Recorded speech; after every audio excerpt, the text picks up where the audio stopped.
Señor les bendiga, mis hermanos, en esta mañana. Bienvenidos todos a la casa de Dios. Especialmente si usted está entre nosotros por primera vez, pues siéntase muy, pero que muy bienvenido. Igualmente a todas las personas que nos siguen a través de las redes sociales, las diferentes plataformas, ¿verdad?, de la iglesia, pues también les enviamos un saludo. Y quiero comenzar hoy dándole mi más sentido pésame a los tiktokeros que perdieron TikTok anoche, ¿verdad? Uy, hay mucha gente hoy que están horribles con eso, ¿verdad? Así es, ¿verdad? Nada, es solo una broma. Bueno, esta semana, ¿verdad? Tendremos una semana regular para la iglesia. Eso significa que este martes se reúne el Ministerio de Jóvenes Adultos, de DEN, ¿verdad? Se reúnen a las 7:30. Miércoles estamos acá en la iglesia con nuestro tiempo de estudio bíblico y oración y comenzamos el 5º libro este miércoles del Pentateuco. Vamos a comenzar Deuteronomio este miércoles.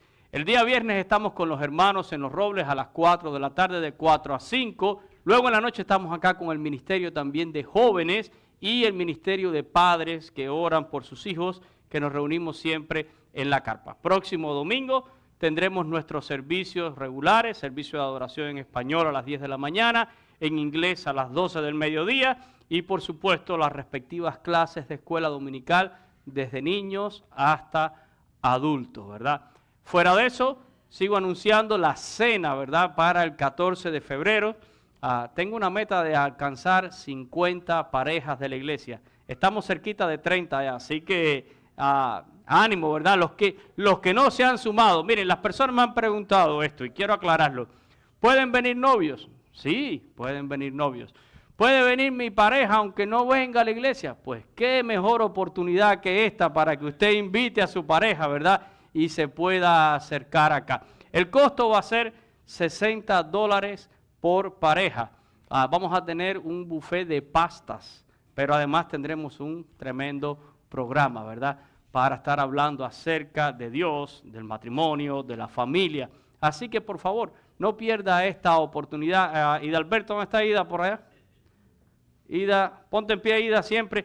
Ese es el hombre que tienen que ver. Y Ailín, su esposa, ponte también Ailín de pie, para que usted se pueda sumar con ellos, ¿verdad? Ellos están haciendo esta lista y están también recibiendo el dinero. Así que lo puede ver en la carpa en un ratito, ¿verdad?, cuando estemos por allá. Y esos son los anuncios que tenía por hoy, nada más para la iglesia. Y hoy quiero compartir con ustedes un tema que lo hemos tocado muchas veces así yo diría de refilón, como decimos, ¿verdad? Hemos hablado un poquito de esto, pero hoy quiero entrarle de lleno a este asunto, ¿verdad? Porque me duele ver a tantas personas buscando del Señor y a veces confundidos en cuanto a todas estas cosas. Y le he titulado a mi sermón, Jesús nos enseñó a orar o a decretar. Porque cada rato me estoy encontrando por ahí a alguien, ¿verdad? Y no, yo, de verdad, yo lo declaro en el nombre del Señor y yo hago esto y hago aquello, ¿verdad?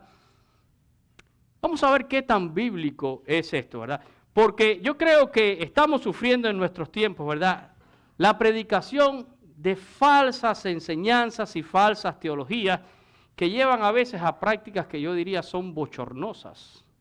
Son bochornosas, ¿verdad? Reuniones de grupos que se hacen llamar cristianos, que de alguna manera intentan presentarse como la iglesia del Señor, pero que en realidad no lo son. Yo creo que muchos de esos son de los que el Señor va a decir, nunca te conocí, apártate de mí, hacedor de maldad.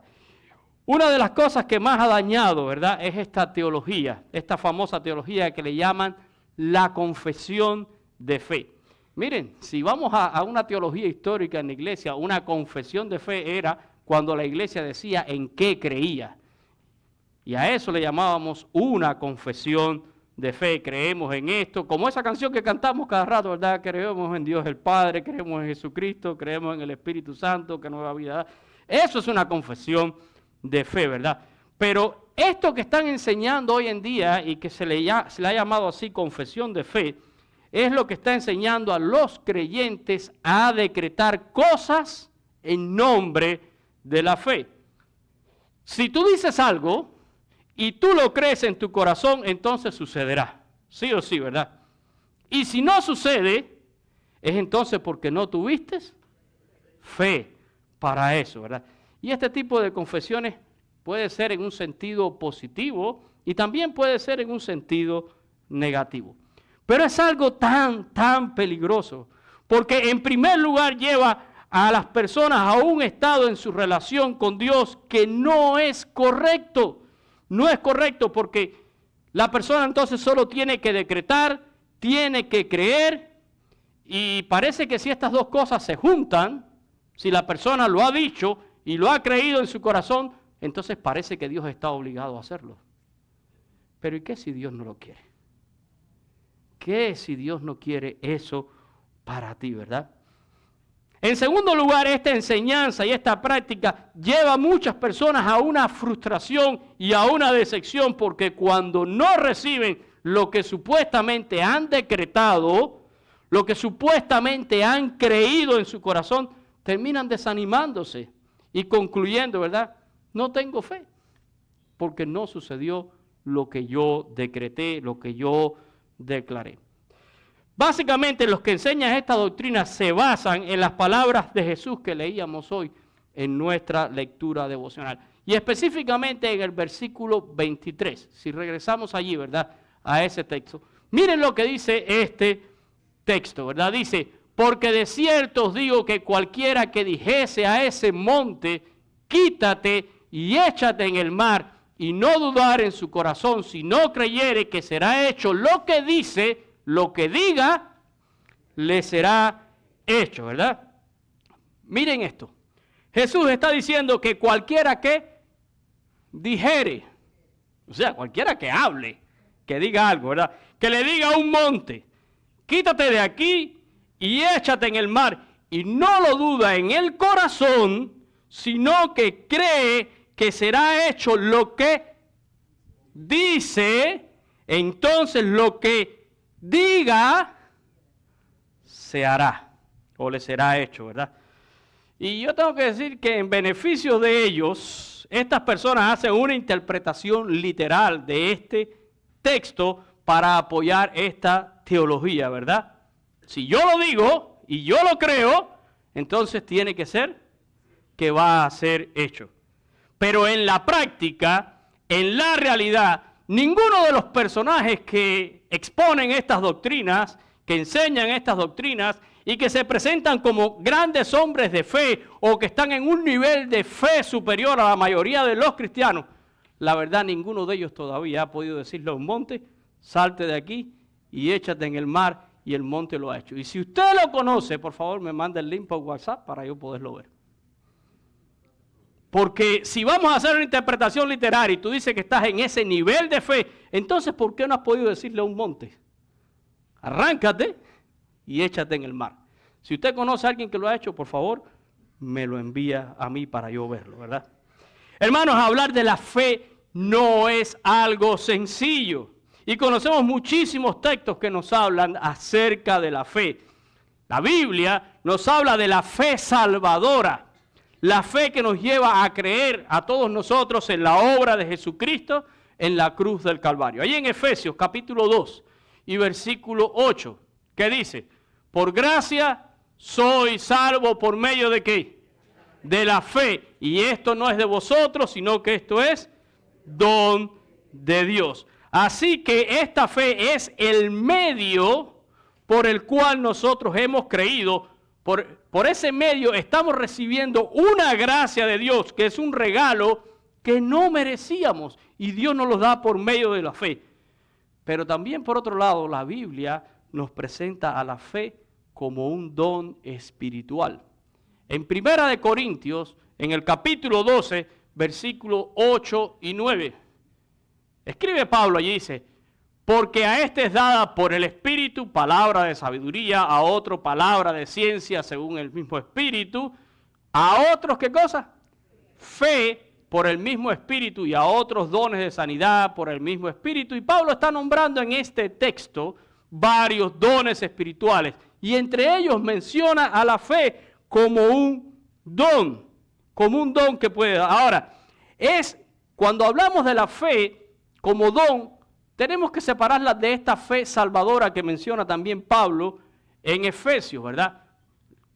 La fe es un vehículo para llegar a Cristo Jesús. Pero cuando estamos hablando de la fe como un don dado por el Espíritu Santo, eso quiere decir que por medio del Espíritu Santo y de manera soberana, Él le concede a algunos creyentes una extraordinaria confianza en las promesas de Dios, en el poder de Dios, de modo que las personas que tienen esta fe pueden asumir posiciones firmes ante las circunstancias de la vida. Personas como las que se mencionan en Hebreos capítulo 11. Los héroes de la fe. Personas que tenían ese don de fe. Y algunos de los textos más conocidos sobre la fe están precisamente en este capítulo 11. Quizás los textos más famosos ahí es el versículo 1 y el versículo 6. Vamos a ver ese, ¿verdad? Que todo el mundo conoce como la definición de la fe. Es pues la fe, ¿qué cosa? La certeza de lo que se espera y la convicción de lo que no se ve. Ahora, entendamos que esa certeza, que esa convicción es sobre algo que yo espero y al mismo tiempo no lo estoy viendo. ¿Por qué?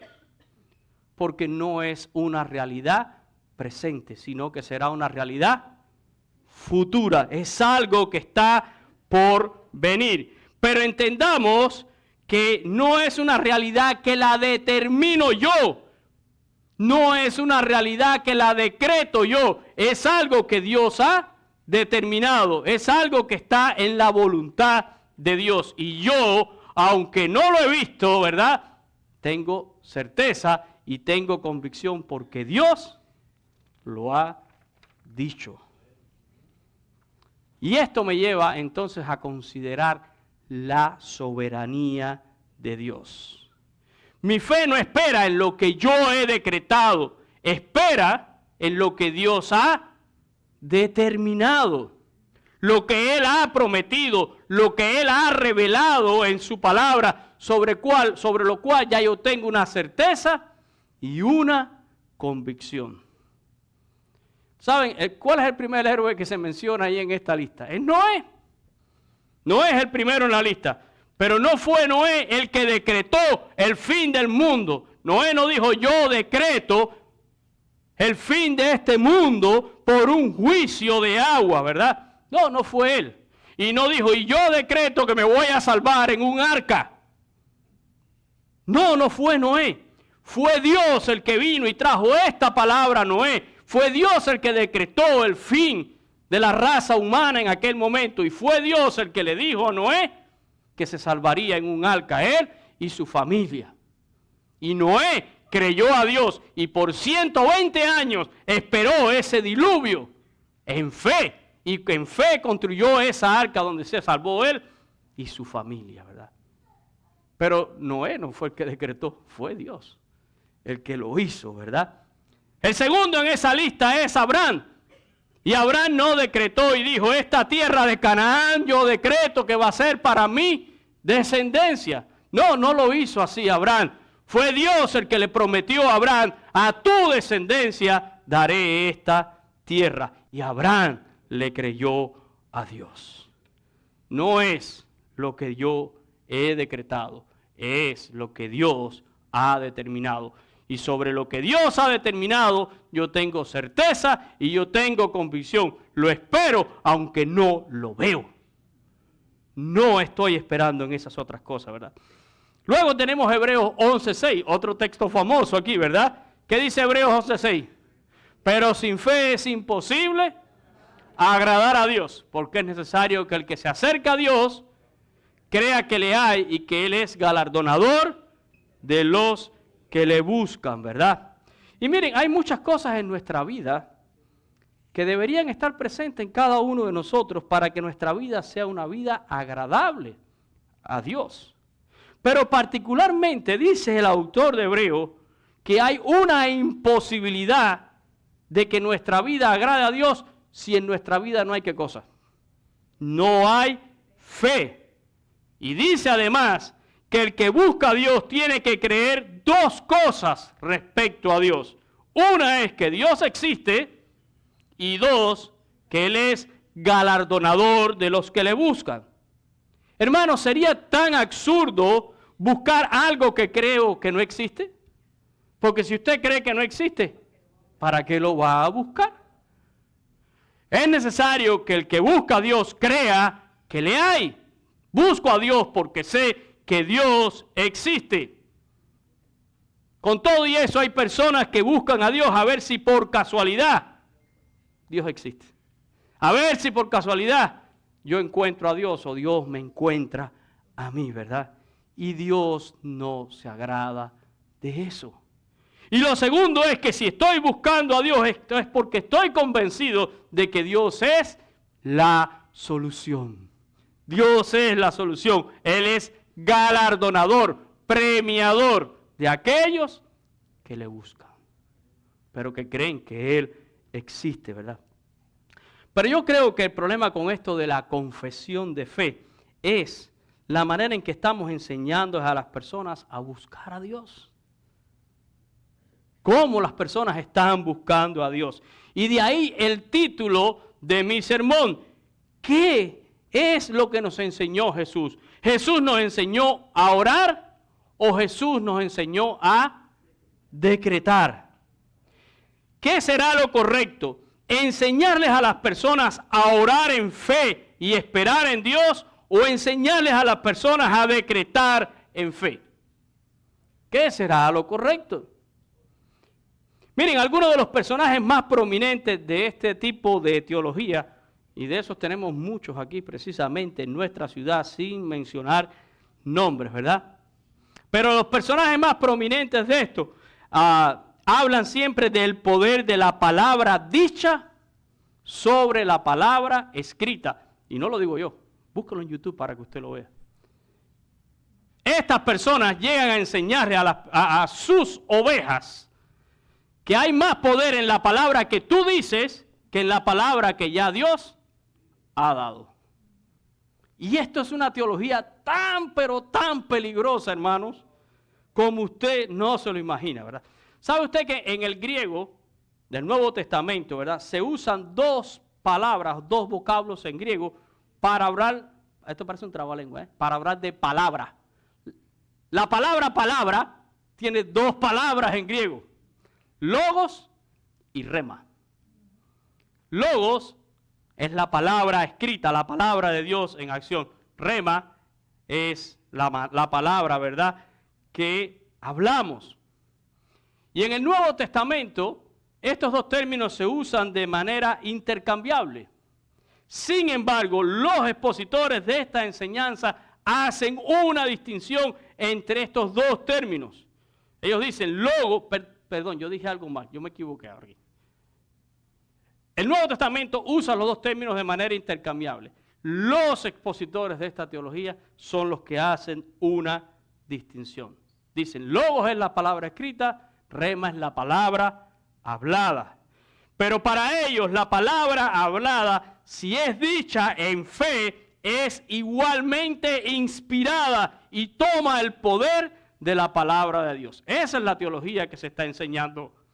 Lo que tú digas con tu boca, si tú lo dices con fe, es igual o equivalente ¿a qué? A logos, a la palabra que ya ha sido escrita y por cierto sellada, donde la misma palabra nos dice que nadie le puede quitar ni añadir y que la profecía ha sido sellada, ¿verdad? Y yo no sé si usted está dándose cuenta de lo peligroso de esta herejía y de este pensamiento teológico, ¿verdad? Se le enseña a las personas, entonces tú puedes declarar en fe una cosa y si tú la has creído en tu corazón, eso es equivalente a la palabra de Dios. Y se les enseña a declarar ya sea en forma positiva o en forma negativa, no importa, pero es igualmente inspirado a la palabra de Dios si tú lo has creído en tu corazón. Y así se están enseñando tremendas aberraciones en muchos púlpitos. Tú puedes declarar en manera, ya les dije, positiva o negativa. Tú puedes evitar lo desagradable si evitas hacer confesiones negativas en tu vida. No menciones esas cosas porque estás trayendo maldición sobre tu vida, ¿verdad? Y puedes disfrutar de lo que es agradable por medio entonces de confesiones positivas. Para que usted me entienda mejor, si algo malo está pasando en tu vida, tú puedes decretar que eso en realidad no está pasando. Por muy objetivo que sea. Tú puedes decretar que eso no está pasando. Y es como el famoso chiste del hombre que llegó al infierno y cuando le dijeron que estaba en el infierno, dijo, pues yo decreto que esto no es el infierno. Como no le convenía, ¿verdad? No le convenía. Tú puedes cancelarlo en el nombre de Jesús. Si usted probablemente ha oído esas expresiones, no, yo cancelo esto. Digo, parece que es como una tarjeta de crédito, ¿verdad? Que usted pueda activar y cancelar. Porque esos son los términos que se manejan, ¿verdad? Voy a activar una bendición o voy a cancelar una maldición. Cuidado con eso, ¿verdad? Tú puedes decretar cosas buenas sobre tu vida en cualquier momento también, en el nombre de Jesús.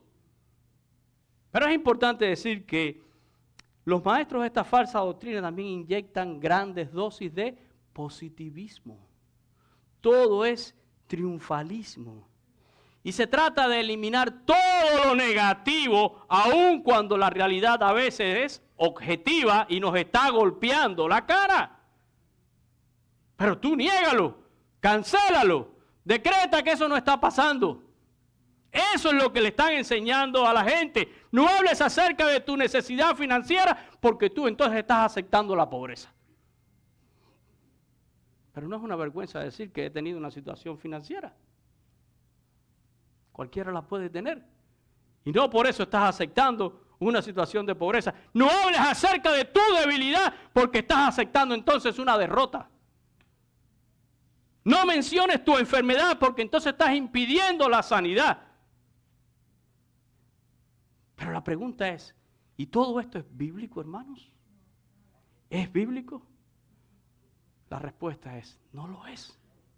No lo es. Tenemos montones de ejemplos en la Escritura de personas que hablaron con Dios acerca de sus limitaciones. Gedeón, ¿con qué yo liberaré, Señor, a Israel? He aquí mi familia es pobre en Manasés y yo soy el menor de mis hermanos. Oye, Gedeón, no digas eso. Cancela eso, ese pensamiento negativo. Pero Dios usó a Gedeón. ¿Tú leíste mi sermón? Moisés. ¿Qué le dijo Moisés a Dios? Señor, envía a quien tengas que enviar, pero no me envíes a mí. Mira, que yo no soy un hombre fácil de palabras. Ay, pero Moisés, ¿cómo tú vas a decir eso?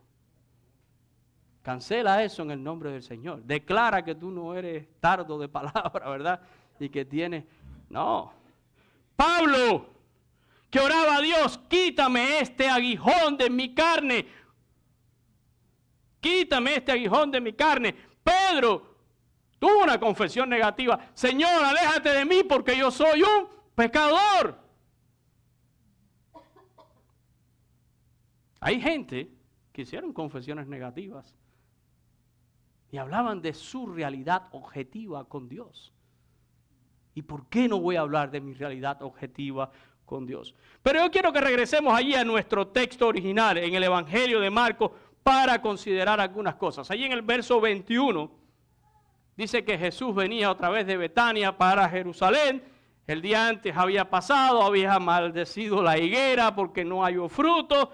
Y lo que nos dice el texto es que Pedro se maravilló al ver la higuera que estaba seca, recordando que Jesús la había maldecido, ¿verdad? Y ante el asombro, miren lo que le dice Jesús en el versículo 22. Respondiendo, Jesús le dijo, ten fe en Dios. Lo anima a tener fe. Ya en el pasado Jesús le había reclamado a sus discípulos sobre este punto cuando no pudieron echar fuera un demonio que estaba en un muchacho que era lunático, ¿verdad? Mateo capítulo 17 y versículo 20. Y este texto lo conocemos todos. Jesús les dijo, por vuestra poca fe, porque de cierto os digo que si tuvieres fe como un grano de mostaza, diréis a este monte, pásate de aquí a allá y se pasará, y nada os será imposible. Y miren, aquí se le llenan los ojos a estos personajes cuando dice, y nada será imposible. Pero ese nada tiene límites.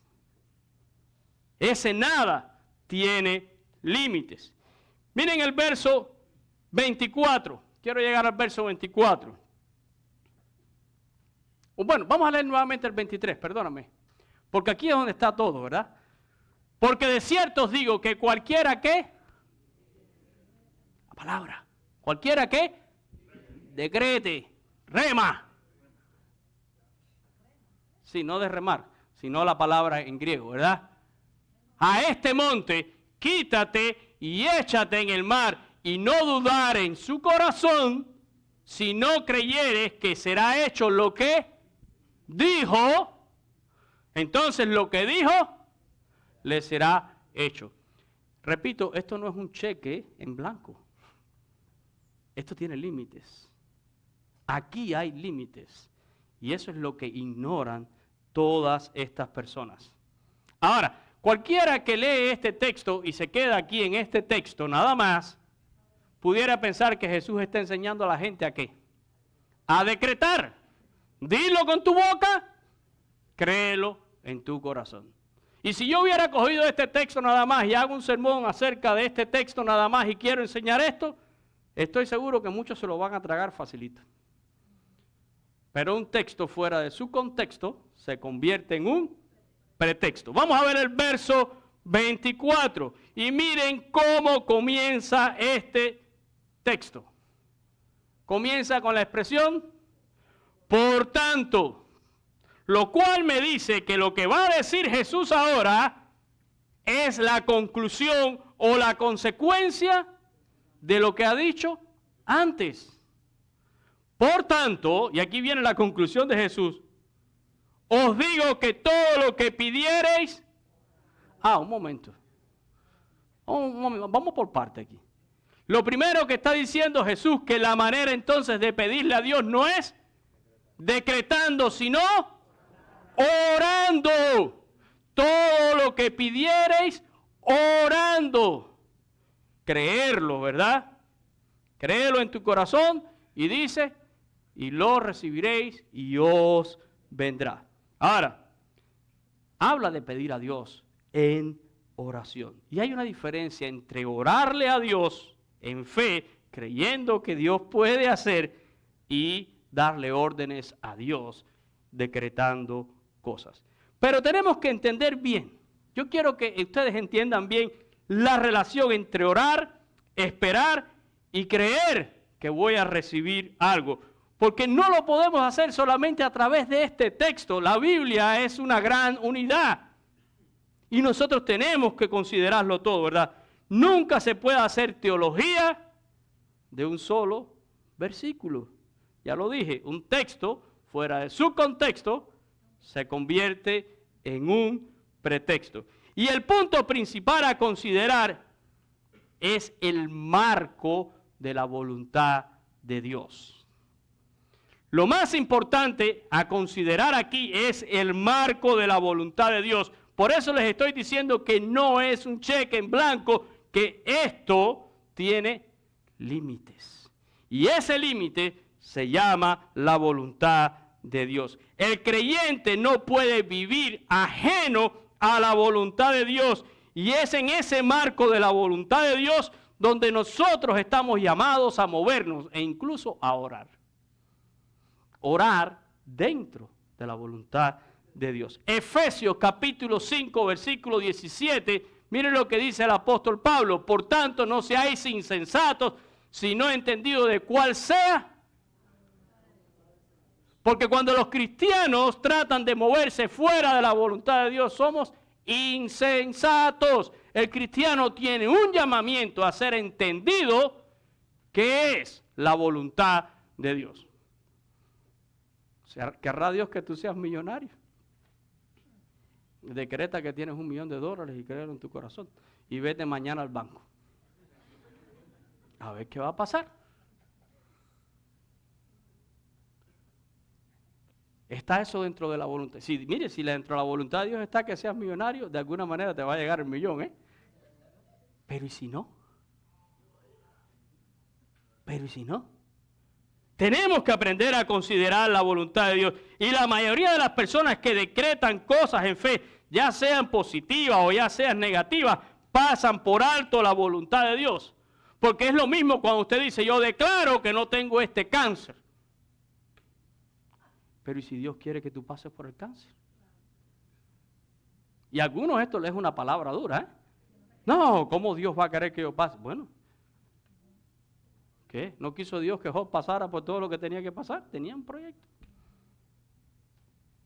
A veces Dios permite situaciones difíciles en nuestra vida por algo, pero está dentro de su voluntad, créanme. Está dentro de su voluntad. Pero la gente, yo creo que sencillamente no tienen en cuenta y no aprecian el trato de Dios con su vida por los diferentes medios y las diferentes circunstancias que llegan a mi vida. A veces nosotros renegamos de algo o deseamos algo, pero créanme que la voluntad de Dios es el trato de Dios con nuestras vidas. Luego, cuando no sucede lo que han declarado, entonces viene la frustración. Viene la frustración porque empiezan a pensar, yo entonces no tengo fe, porque yo lo decreté y no llegó. Yo lo cancelé, pero como quiera, pasó. ¿Saben a cuántos he conocido yo que han decretado que este cáncer no es verdad y la persona termina falleciendo? ¿Qué pasó? ¿Qué pasó? Bueno, Santiago tiene algunas cosas que decirnos, ¿verdad? Santiago capítulo 4, versículo 3. Miren, la Biblia nos enseña por qué a veces nosotros pedimos algunas cosas y no las recibimos. Y Santiago escribe, piden y no reciben, ¿verdad? ¿Por qué? Porque pedimos mal. Y ponga ahí entre paréntesis eso de que pedimos mal, porque eso es una ecuación grande, ¿eh? ¿Por qué? Sería una buena pregunta. ¿Por qué pedimos mal? ¿En qué sentido estamos pidiendo mal? Y aquí Santiago menciona algo, pero esto es mucho mayor, ¿eh? Dice Santiago, no reciben porque piden para gastar en vuestros deleites. ¿Para qué usted quiere $1.000.000? No, va a ver el espiritual para decirle, pastor, para construirle el templo, para donar para los niños con cáncer. Sí, porque nosotros nos hacemos esas ideas de que somos tan buenazos. Pero mentira, usted está pidiendo $1.000.000 porque quiere comprarse la casa en Brickell, ¿verdad? Y el yate y el Mercedes. Pedimos y no recibimos, pedimos mal porque pedimos muchas veces sencillamente para nuestros deleites. Y la persona que decreta es que ni tan siquiera pide, está tratando de torcerle la mano a Dios.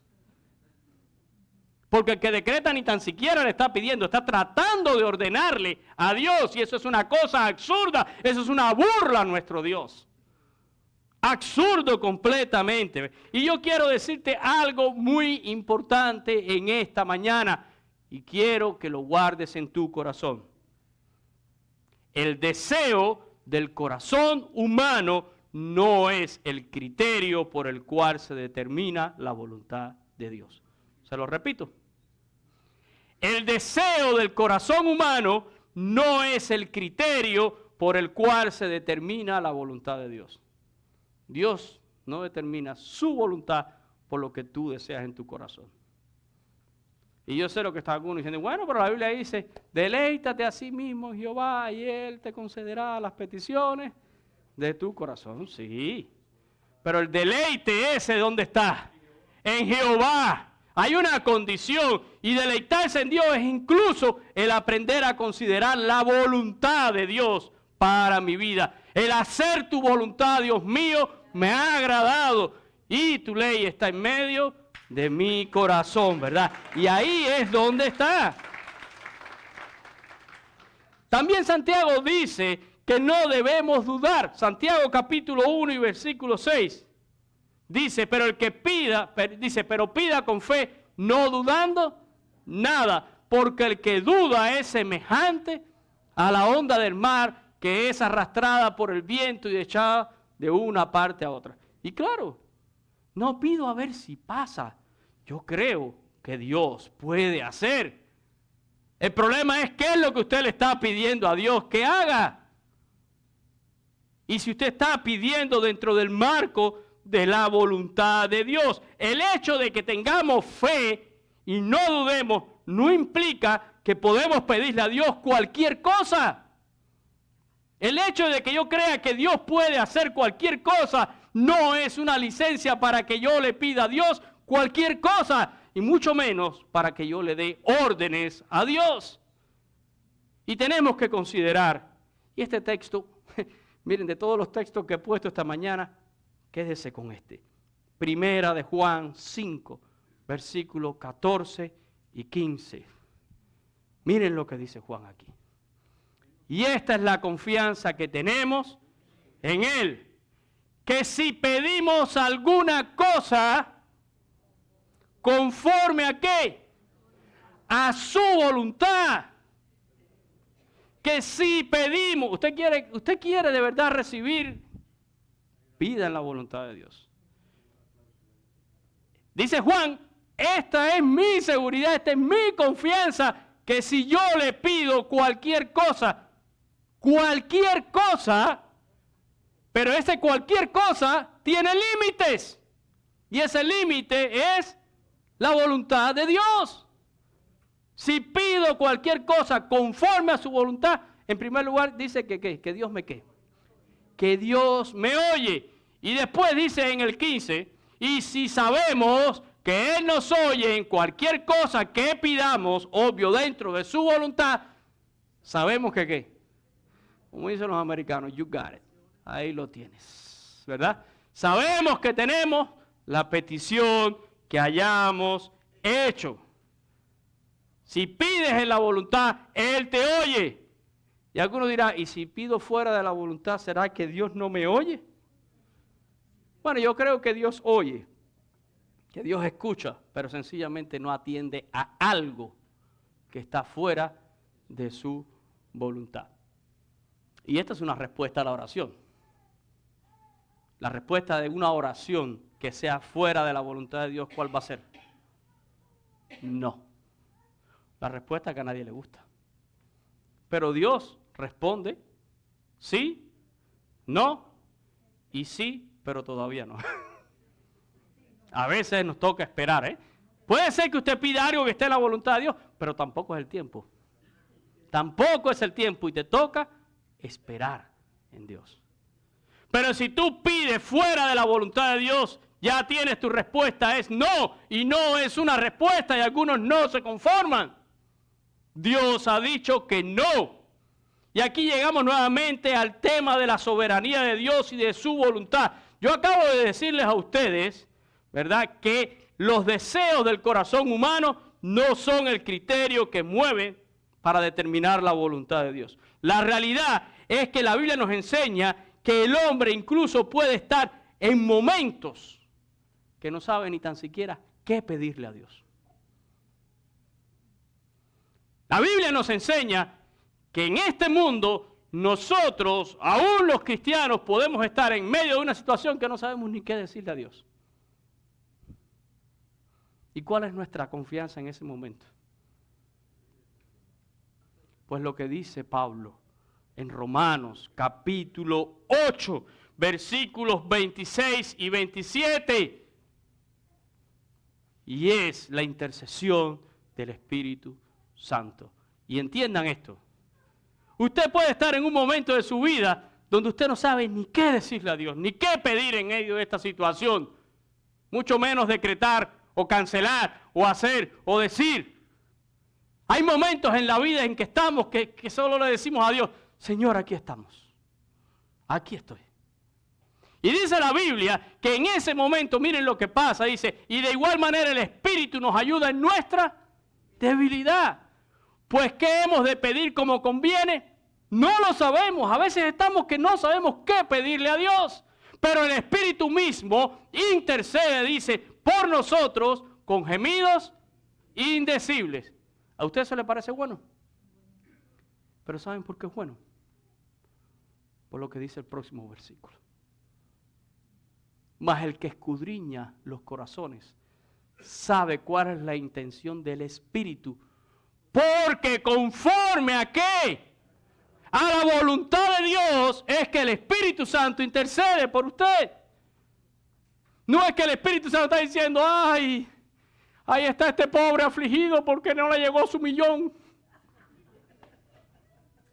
No, el Espíritu Santo va a interceder por ti conforme a la voluntad de Dios. Y si el Espíritu Santo, que es Dios mismo, intercede y se mueve dentro de lo que es la voluntad de Dios para interceder por ti, es porque el Espíritu Santo está respetando el límite de la voluntad de Dios.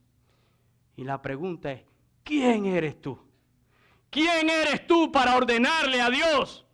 ¿Quién eres tú para pedir fuera de la voluntad de Dios y esperar que vas a recibir? No eres nadie. No somos nadie.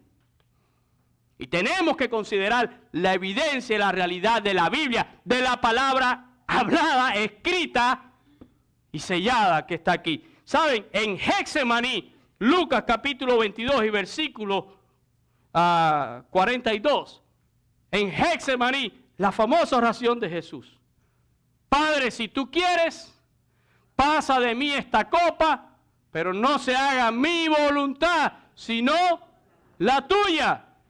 Jesús, Dios mismo, humanado, dándonos una enseñanza en carne de lo que es respetar la voluntad de Dios. Un ratito antes, cuando lo fueron a prender, que Pedro le corta la oreja, ¿verdad?, al siervo. El Señor le dijo, tranquilo, ¿tú no crees que si yo le pido al Padre no va a mandar legiones para defenderme? ¿Tenía autoridad Jesús, sí o no? Sí, toda potestad me es dada en el cielo y en la tierra. Él podía haberlo hecho, no lo hizo, se sometió a ¿qué? A la voluntad del Padre. Padre, tú lo puedes hacer, pero que no sea mi voluntad humana, sino la voluntad tuya sobre mi vida. Usted no lee a Jesús diciendo, yo declaro que esto no está pasando y que esta angustia no es legítima, es del diablo y yo la cancelo. No, Jesús sudó sangre sobre una piedra porque sabía que venía el evento de la cruz. Y allí estaba. Usted no lee a Pablo diciendo, yo declaro que no tengo un aguijón en la carne. No, 3 veces le oró al Padre por eso. Y el Señor le dijo, bástate mi gracia, mi poder se perfecciona en tu debilidad. ¿Por qué no decirle a Dios de mis debilidades? Para que su poder repose sobre mí. Eso es algo maravilloso, ¿verdad? Usted no lee esas cosas en la Biblia, las lee así como se las estoy diciendo yo. Hermanos, para terminar, Jesús no enseñó a sus discípulos a decretar. Jesús enseñó a sus discípulos a orar. Fueron ellos los que le pidieron a Jesús, enséñanos a orar. Enséñanos a orar. Y la respuesta de Jesús todos la conocemos, ¿verdad? La famosa oración del Padre Nuestro, que muchos la pueden decir de memoria. Y me gustaría ver 2 versículos de esa oración para terminar. Mateo capítulo 6, los versículos 9 y 10. Jesús le dijo, vosotros pues oraréis así. Padre nuestro que estás, y eso es reconocer ya la soberanía. ¿Quién es Dios? No se olvide que Dios está en el cielo y usted está aquí en la tierra. No se olvide que nosotros somos como cucarachas. Padre nuestro que estás en los cielos, santificado sea tu nombre. Y miren lo que dice en el versículo 10. Venga tu reino. Pero ahora ¿qué? Miren que Jesús está enseñando a orar, ¿eh? Y en esta oración está enseñándole a sus discípulos a que consideren ¿qué cosa? La voluntad de Dios. Hágase tu voluntad, como en el cielo, así también en la tierra. En el cielo todo se rige bajo la voluntad de Dios, créanme. Que se haga aquí también, en la tierra, ¿verdad? Hágase como en el cielo, también aquí en la tierra. Así que, hermanos, si usted es uno de esos que alguna vez se atrevió a darle una orden a Dios, a decretar algo en fe, es buen momento para que se arrepienta de haberlo hecho. Yo creo que Dios precisamente nos confronta con su palabra, primero para arrepentimiento. Si usted lo ha hecho alguna vez, y lo digo, es muy común entre muchos cristianos, decir, no, yo declaro eso en el nombre del Señor, yo recibo, yo esto, yo aquello, yo cancelo. Le digo, lo he oído mucho, ¿eh? Es tiempo de que usted pueda decirle, Señor, perdóname si alguna vez he hecho esto de darte órdenes. Señor, perdóname por todas las veces que quizás he pedido cosas fuera de tu voluntad. Gracias porque no las recibí. Y créanme, la Biblia dice que la voluntad de Dios es agradable y perfecta. Usted no puede tener algo mejor en su vida que la voluntad de Dios. Mis pensamientos son más altos que los tuyos. Mis deseos para ti son mejor que los tuyos. ¿Por qué usted mejor no abraza la voluntad de Dios? Sea entendido cuál sea la voluntad de Dios. Pídale a Dios en su voluntad. Y si usted pide conforme a su voluntad, Dios le oye. Y Dios te contestará y tendrás tu petición. Jesús no nos enseñó a decretar. Nos enseñó a orar al Padre, a creer en fe que Él puede hacer lo que Él ha determinado, ¿verdad? Para cada uno de nosotros. Vamos a orar en esta mañana. Dios, te doy gracias por tu palabra, Señor. Tu palabra nos confronta y nos hace ver en realidad quiénes somos delante de ti. Señor, hay tanta mala enseñanza, hay tanta falsedad en púlpitos, hay un evangelio adulterado. ¿A cuántas personas se les está enseñando todas estas cosas? Y son personas que no entienden tu palabra, pero cuando nosotros venimos a tu palabra, nos damos cuenta, Señor. Tú quieres que aprendamos a orar, a buscarte en oración, a creer que nuestra oración es escuchada y será contestada porque estamos orando conforme a tu voluntad. Porque como cristianos, como discípulos tuyos, somos entendidos de tu voluntad, Señor. Pero las personas quieren el camino fácil, desentenderse de tu voluntad y poder darte órdenes a ti, diciendo que creen que tú lo harás. Pero el que verdaderamente te busca cree que tú existes y que tú eres galardonador. Y aprende a esperar en ti. Aprende a confiar en la palabra y en las promesas que ya tú nos has dado, Señor. Perdónanos. Perdónanos cuando nos hemos relacionado contigo, Señor, de una manera equivocada. Y te ruego, Señor, te ruego, como rogaron aquellos discípulos, enséñanos a orar. Enséñanos a deleitarnos en tu presencia en oración, Señor, considerando quién tú eres y lo que tú has determinado para nuestras vidas. Todo lo demás es pasajero, Señor. Todo lo demás se quedará. Ayúdanos, Señor, en esta mañana y permite que tu palabra hable a nuestro corazón y que no sea solamente oída, sino puesta por obra por cada uno de nosotros. Oramos en el nombre de Cristo Jesús. Amén y amén. Que Dios les bendiga, mis hermanos, en esta mañana.